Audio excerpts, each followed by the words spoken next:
Welcome back to Procurement Doodles, your sketchbook guide to Sri Lanka's public procurement. Today we're opening Chapter 2, and it's all about governance.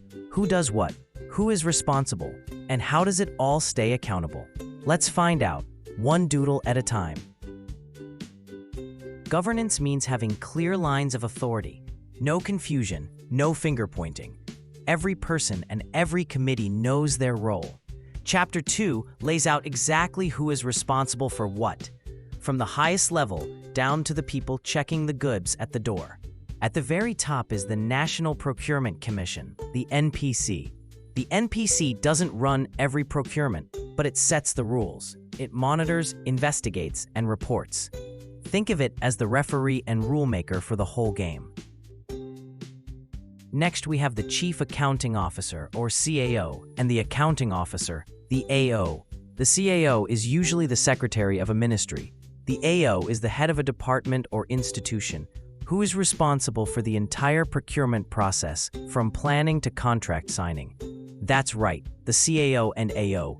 They own the process. They are accountable for every step. Then we have the Procuring Entity, or PE, the actual office that needs the goods, work, or services.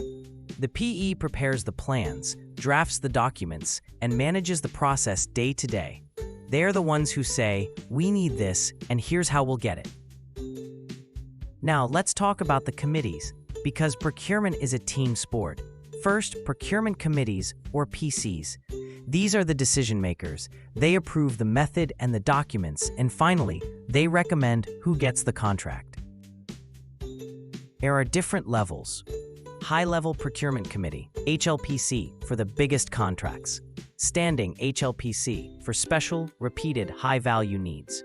Ministry, department, project, and regional procurement committees, each with their own financial limits. No one person decides alone. Committees decide together. Then we have Bid Evaluation Committees, or BECs. These are the technical experts. They check every detail in the bids and prepare a report for the PC. BECs are mandatory for HLPC and SHLPC procurements. For others, the procuring entity may appoint them if needed. And finally, the Acceptance Committee, or AC. After the contract is done, goods delivered, work completed, the AC checks everything. Quantity, quality, delivery time. Only then do they say, "Yes, we accept." Now, important rule, PC and BEC members are jointly and severally responsible.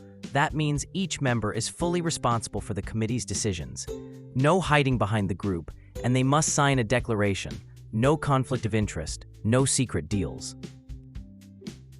What about authority limits? Every committee has a financial limit based on the total cost estimate of the procurement.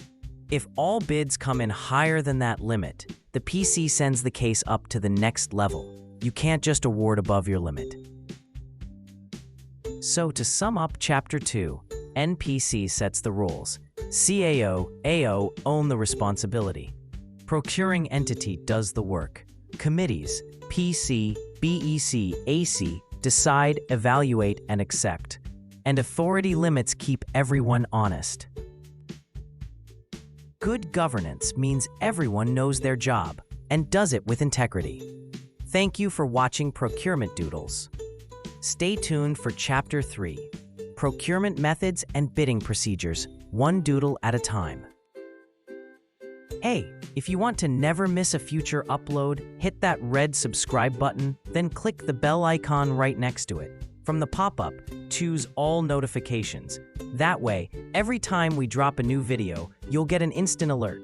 Let's grow together. Subscribe and turn on the bell now.